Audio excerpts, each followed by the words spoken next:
दोस्तों नमस्कार। Welcome back to a new episode of आप बीती बाय स्पूककास्ट, जहां हम कुछ ऐसी सच्ची घटनाएं शेयर करते हैं जो स्पूककास्ट लिसनर्स ने हमारे साथ व्हाट्सएप, ईमेल, यूट्यूब या इंस्टाग्राम पे शेयर की है। हमेशा की तरह आज के आप बीती के एपिसोड में भी हम 2 यूनिक इंसिडेंट्स शेयर करने वाले हैं। सो अगर आप एक जेन्युइन स्पूककास्ट फैन हैं तो अपनी स्टोरीज हमारे साथ शेयर करना मत भूलिए। और हाँ, हमें फॉलो करना और रेटिंग्स देना भी मत भूलिए। कहानी कैसे शेयर करनी है इसके डिटेल्स डिस्क्रिप्शन में है। So put on your headphones and get ready, क्योंकि आज के आप बीती का एपिसोड शुरू होने जा रहा है। सुनते रहिए स्पूककास्ट अभी और मंजिला के साथ। आज की पहली घटना मुंबई से हमारे साथ करण ने व्हाट्सएप पर शेयर की है। उनके कुछ और इंसिडेंट्स आपने पहले भी आप बीती पर सुने हैं। इस घटना को अब मैं उनके शब्दों में आपके सामने रखने की कोशिश करूंगी। वैसे ध्यान से सुनिएगा, क्योंकि ये कोई कहानी नहीं, एक सच्ची घटना है। मेरा नाम करण है और आज मैं आपको एक ऐसी सच्ची घटना सुनाने जा रहा हूँ जो मेरे अपने परिवार से जुड़ी है, मेरे फूफा जी की जिंदगी से। ये बात तब की है जब मेरे फूफा जी की एज करीब 22 या 23 साल थी। आज वो लगभग 50 के आसपास है, लेकिन आज भी जब भी वो ये हादसा किसी को सुनाते हैं, उस रात का डर उनकी आंखों में साफ दिखाई देता है। उन दिनों वो दिल्ली के साइकिल मार्ट के पास एक 10 मंजिला बिल्डिंग में नाइट सिक्योरिटी गार्ड की नौकरी कर रहे थे। वो एक पुरानी टूटी फूटी और 10 मंजिला बिल्डिंग थी जिसमें कोई नहीं रहता था, ना कोई काम करता था, क्योंकि उसके पीछे एक कब्रिस्तान था। बस 2 वॉचमैन रखे गए थे उस बिल्डिंग की रखवाली के लिए। एक थे मेरे फूफा जी और दूसरे थे एक चाचा जो उनसे उम्र में काफी बड़े थे।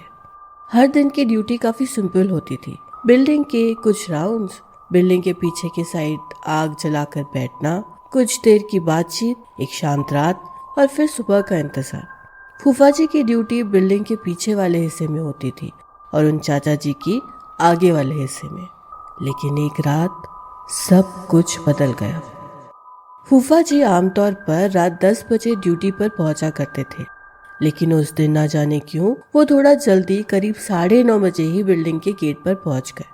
जैसे ही उन्होंने अंदर कदम रखा, उन्हें तुरंत अजीब सा एक एहसास हुआ।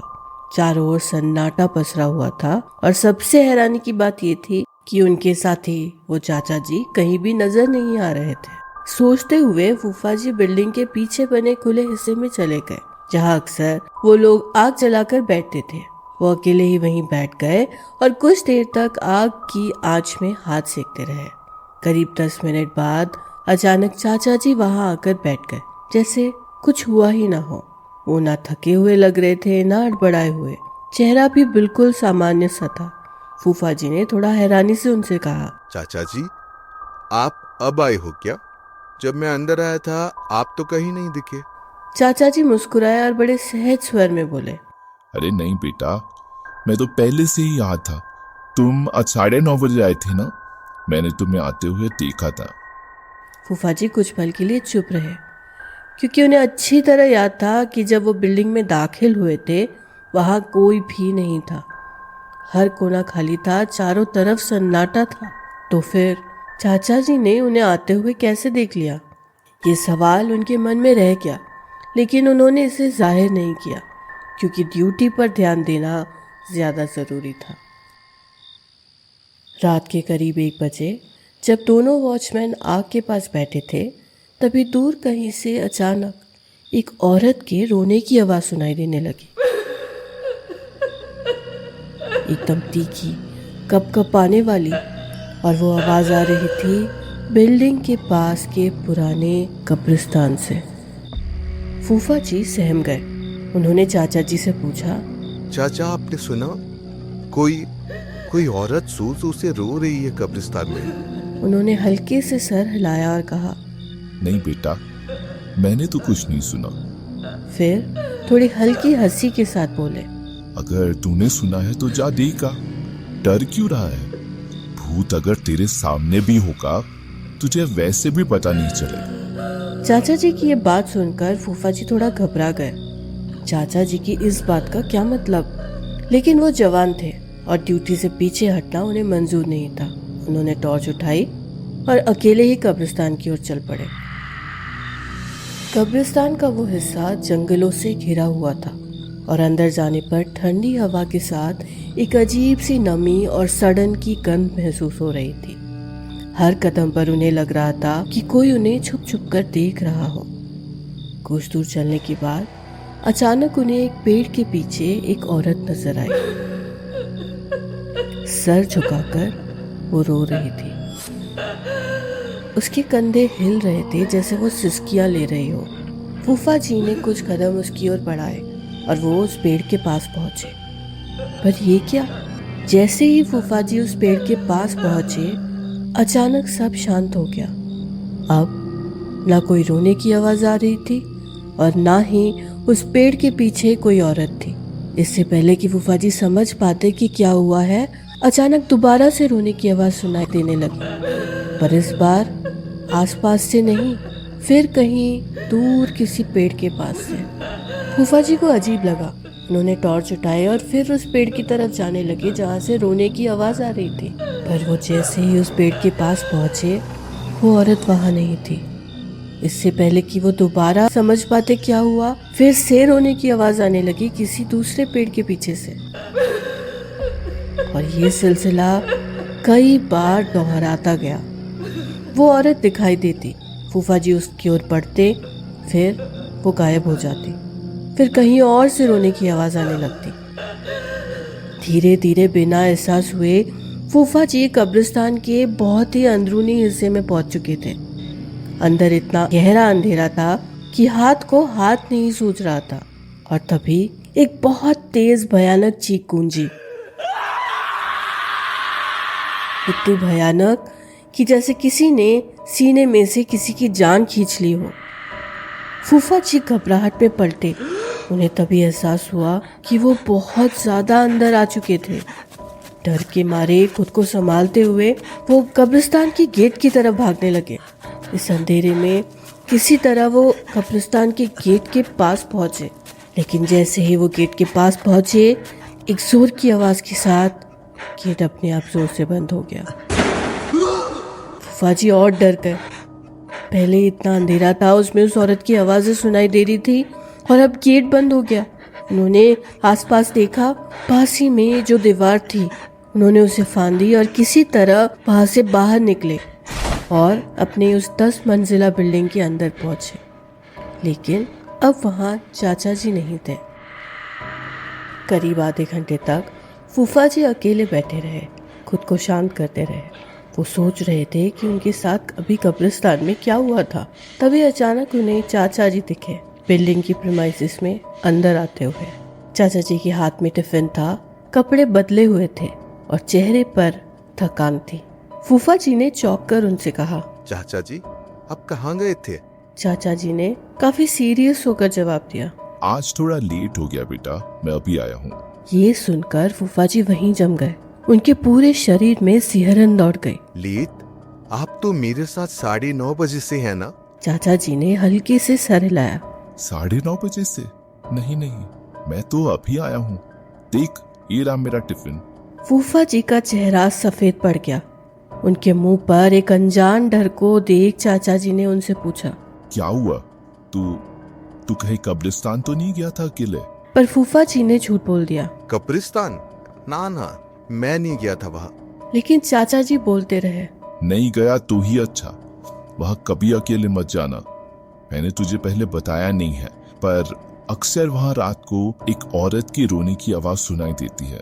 लोग कहते हैं वहाँ एक औरत की आत्मा घूमती है जो अक्सर छलावे से मर्दों को फंसाकर अंदर ले जाती है, और अगर कोई अकेले अंदर चला गया तो उसके साथ अजीब चीजें होने लगती है। कुछ लोग जो उसकी आवाज सुन पहले अंदर गए वो पागल हो गए, या उनकी तबीयत इतनी बिगड़ी कि बड़ी मुश्किल से उन्हें बचाया जा सका। चाचा जी की ये बात सुनकर फूफा जी का मन हुआ कि वो सब छोड़कर उसी वक्त घर भाग जाए, पर वो नहीं गए। उन्होंने शिफ्ट पूरी की और सुबह 7 बजे थके हुए घर लौटे। पर घर लौटकर उन्होंने तुरंत अपनी बीवी को पूरी बात बताई। जैसे ही उनकी बीवी ने ये बात सुनी वो काफी परेशान हो गई। उन्होंने फूफा जी को उसी दिन किसी बाबा जी के पास चलने को कहा। जब फूफा जी बाबा जी के पास पहुंचे और उन्होंने पूरी बात बताई, उनकी बात सुनकर उन बाबा जी ने उन्हें कुछ तावीज और कुछ मंत्र दिए और उनसे कहा कि वो उस रात घर पर ही रहे। बाबा जी की बात के हिसाब से फूफा जी उस रात ड्यूटी पर नहीं गए, वो घर पर ही आराम करते रहे।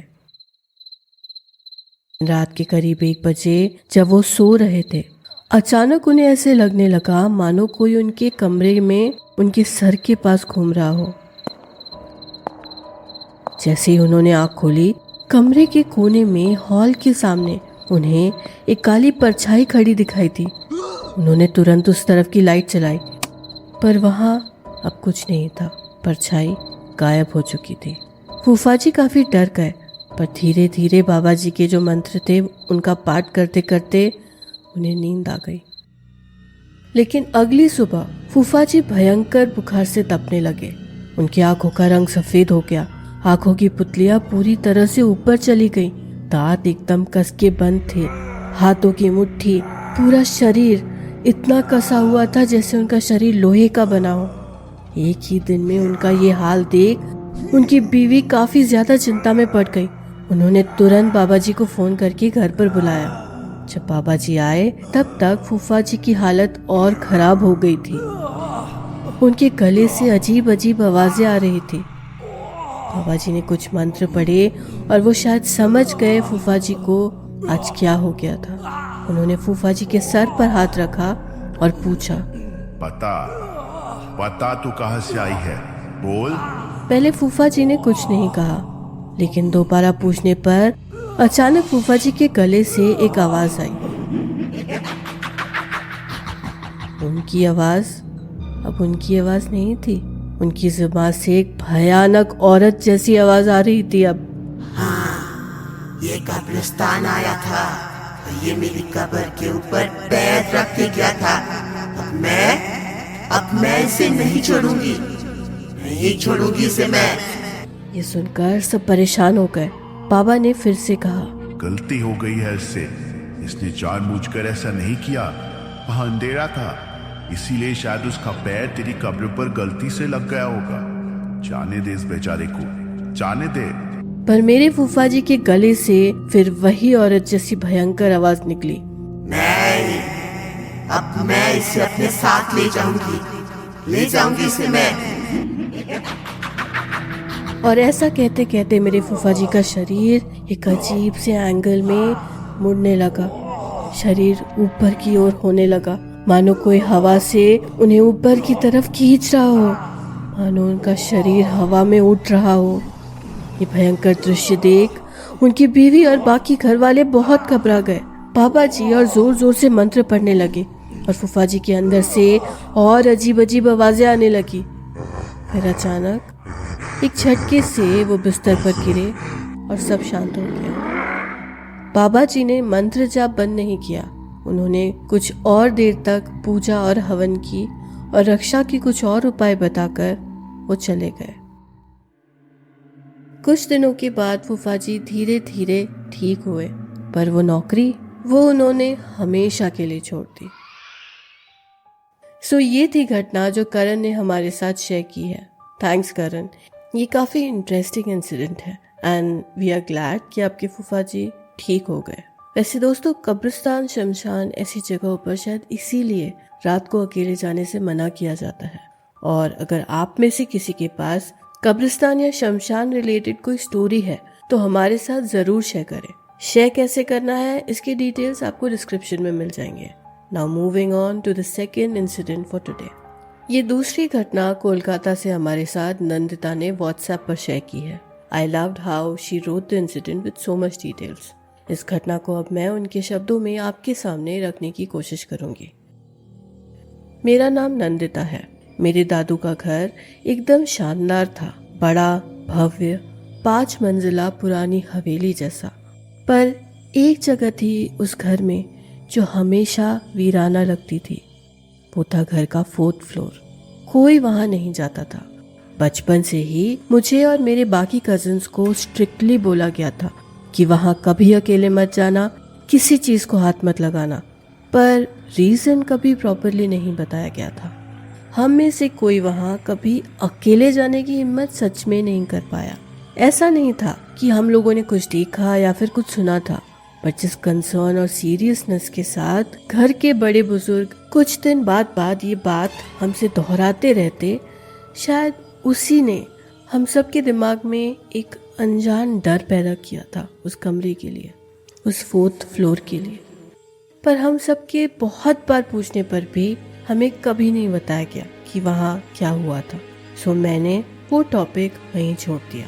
पर जब मैं 10th के बोर्ड एग्जाम्स के बाद वहाँ अपनी गर्मी की छुट्टियों में गई, तब पहली बार मैंने उस कमरे की कहानी सुनी, या फिर कहूँ मैंने देखा उस कमरे से सबको इतना डर क्यों था। उस दिन क्या हुआ था ये बताने से पहले मैं उस कमरे की हिस्ट्री बताती हूँ। मेरे मम्मी के 2 भाई थे और वो रूम, वो 4th फ्लोर एक्चुअली मेरे छोटे मामा का था। घर का सबसे बड़ा और सबसे बेस्ट रूम।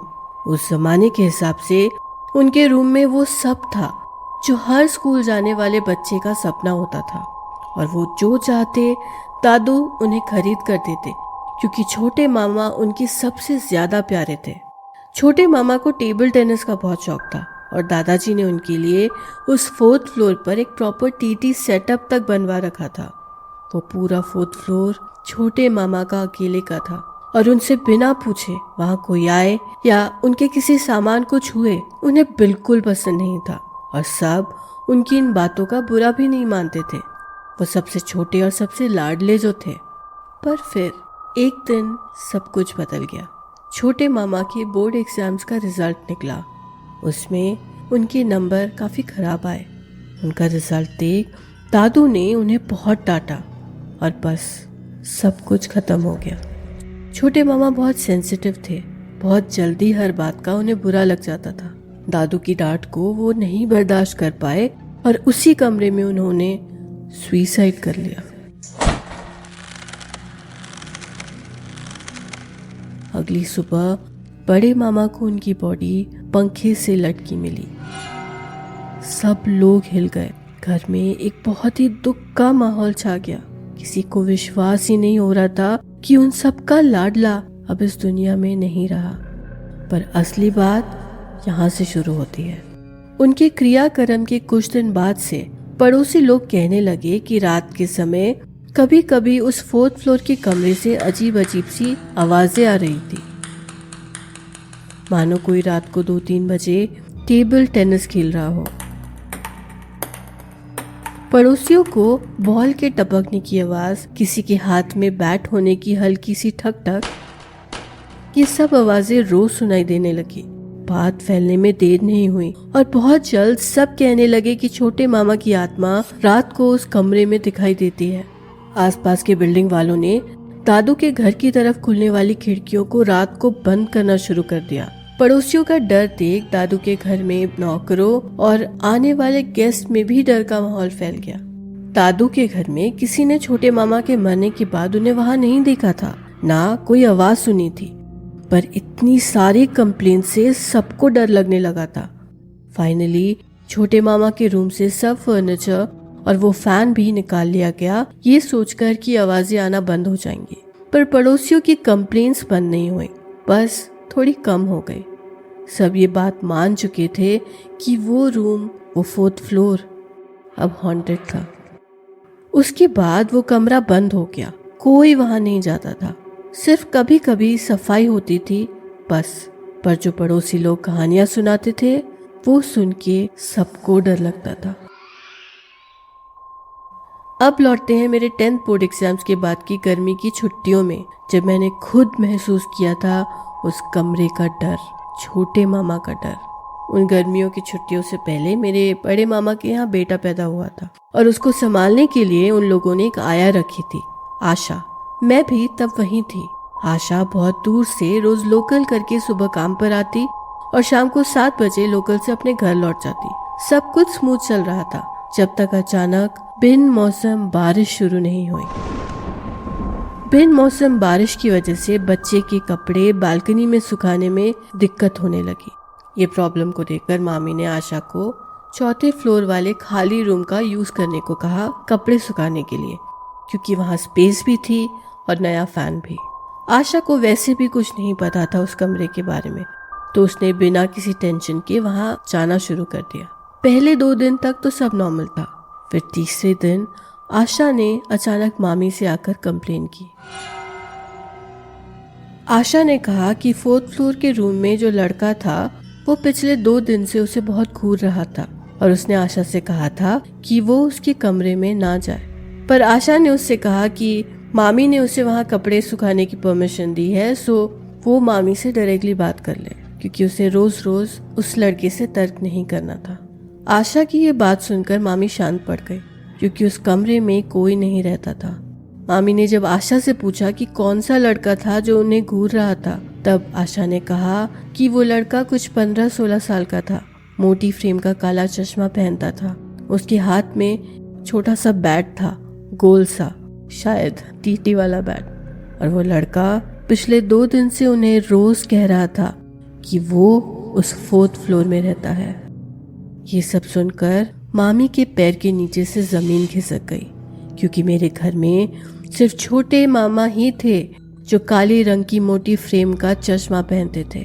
मामी ने आशा को कुछ नहीं कहा, बस अगले दिन से वहां जाने को मना कर दिया। वो आशा को सच बताकर डराना नहीं चाहते थे, क्या पता फिर वो काम ही छोड़ दे। मामी ने फिर शायद पूरे घर वालों को भी इस बारे में बताया और पूरे घर में डर का माहौल फैल गया। सब लोग दबी आवाज में बात करने लगे और फिर सबको दोबारा कहा गया कि कोई 4th फ्लोर में अकेला ना जाए। पर होनी को कौन टाल सकता है। 2 दिन बाद मामी किसी काम से बाहर गई थी और अचानक बारिश शुरू हो गई। जब फिर से बारिश की वजह से कपड़े सुखाने की जगह नहीं थी, तब आशा ने बिना बोले चुपचाप खुद ही 4th फ्लोर पर जाने का डिसीजन लिया। हम सब दोपहर का खाना खाकर बात कर रहे थे कि आशा रोते हुए दौड़ते दौड़ते हमारे कमरे में घुसी। उसके बाल बिखरे थे, एक हाथ पर चोट लगी थी। उसकी वो हालत देख हम सब परेशान हो गए। जब मेरी मौसी ने उससे पूछा कि उसे क्या हुआ था, उसने कहा कि आज फिर बारिश हो रही थी तो वो कपड़े सुखाने उस कमरे में गई थी। मामी बाहर गई थी तो वो बिना बताए ही वहां चली गई। उसने जो वहां पहले रस्सी बांधी थी वो आज जमीन पर पड़ी थी। ये देखकर वो एक चेयर पर चढ़ी रस्सी बांधने के लिए, पर जैसे ही उसने वो रस्सी का एक छोर बांधा, वो लड़का एकदम से गुस्से से फुफकारता हुआ रूम में आया और उसने आशा से कहा, मैंने तुझे मना किया था ना मेरे कमरे में ये सब नहीं करने के लिए। इससे पहले कि आशा को जवाब दे पाती, उस लड़के ने उसकी चेयर को एक धक्का मारा और उसे चेयर से नीचे गिरा दिया। फिर फुसकारता हुआ उसके पीछे दौड़ा। आशा इतना डर गई कि वो रोते हुए दौड़ते भागते हमारे पास आ गई। उस वक्त दोपहर के करीब 3 बज रहे थे। मौसी और मैं एक दूसरे को आतंक भरी नजरों से देख रहे थे, क्योंकि हम दोनों 3rd फ्लोर पे थे और सीढ़ियां हमारे कमरे से बिल्कुल बाहर थी। हमने किसी तरह आशा को शांत किया और उसे घर भेजा। फिर भगवान का नाम लेते लेते हम नीचे दौड़े ग्राउंड फ्लोर पर। पूरी बात दादू को बताई। घर में सब शांत थे, सबके चेहरे पर डर था। दिन दहाड़े दोपहर को 3 बजे ऐसी एक घटना का घटना हम सबके लिए बहुत शॉकिंग था। यानी इतने दिनों से जो पड़ोसी कहते थे वो सच था। छोटे मामा अभी भी उस रूम में थे और आज भी कोई उनके रूम में जाए या वहां कुछ छुए उन्हें पसंद नहीं था। उस दिन सबको समझ आ गया कि कुछ तो गलत था वहां। दादू ने तुरंत एक बड़ा हवन कराया। वो गए और जाकर वहां छोटे मामा का पिंड दान करवाया गया और घर में एक प्रॉपर पूजा भी की गई। उसके बाद वो आवाजें आना बंद हो गई। पड़ोसियों ने भी कहना छोड़ दिया कि रात को आवाज आती है, पर अब भी कोई 4th फ्लोर पे अकेले जाने की हिम्मत नहीं करता। इस बात को कितने साल हो गए हैं। अब तो उस रूम का पूरा रेनोवेशन भी हो गया है, पर आज भी उस कमरे में कोई नहीं रहता। बस जब बड़ी गैदरिंग्स होती हैं तब सब झुंड बनाकर वहां जाते हैं। अकेले जाने की हिम्मत आज भी किसी में नहीं है वहां। This was truly a very scary incident Nandita. और जो बात सबसे डरावनी है वो ये कि ये सब आप लोगों के साथ दोपहर को हुआ, which is super scary. So thanks for sharing this with us. इस तरह की हॉन्टेड घर वाले इंसिडेंट्स अगर दोस्तों आप में से भी किसी के पास है तो हमारे साथ जरूर शेयर करें। We find these very interesting and we would love to put it across on Aapbeeti. और इसके साथ आज का एपिसोड यहीं समाप्त होता है। अब बढ़ते हैं आज के शाउट आउट सेशन की ओर। आज का पहला शाउट आउट जाता है विशाल को, who reached out to us through Instagram. So उन्हें स्पूककास्ट पसंद है and he reached out to us for some guidance and we had a good chat. So thank you for reaching out to us, Vishal. Now the second shout out goes to Vikas Gupta. उन्होंने हमें YouTube पर reach out किया था और उन्हें हमारा narration style और हमारे स्टोरीज काफ़ी ज़्यादा पसंद है। So thank you Vikas for reaching out to us. I am so glad to know कि आप हमारी ईच एंड एवरी स्टोरी को सुन रहे हैं literally. So thank you so much for that. और हमारा फाइनल शाउट आउट जाता है द रनिंग एडिक्ट को, जिन्होंने हमें YouTube पर कॉन्टैक्ट किया था। He says that our channel is literally a fresh breath of relief and he loves our content. So that's a really nice comment, the running addict. So thank you so much if you are listening, and guys thank you so much for everyone जो भी हमें reach out करते हैं and who write such amazing things for us. And with this आज का episode यहीं खत्म होता है गाइस। अगले हफ्ते हम भैरव पार्ट 3 के साथ लौटेंगे। Send us your unique and scary incidents. You can reach us on WhatsApp, Instagram, email और यूट्यूब। सारे डिटेल्स डिस्क्रिप्शन में है। अगले हफ्ते फिर मिलेंगे। मैं हूँ मंजुला और आप सुन रहे हैं स्पूककास्ट अभी और मंजुला के साथ। सुनते रहिए स्पूककास्ट अभी और मंजिला के साथ।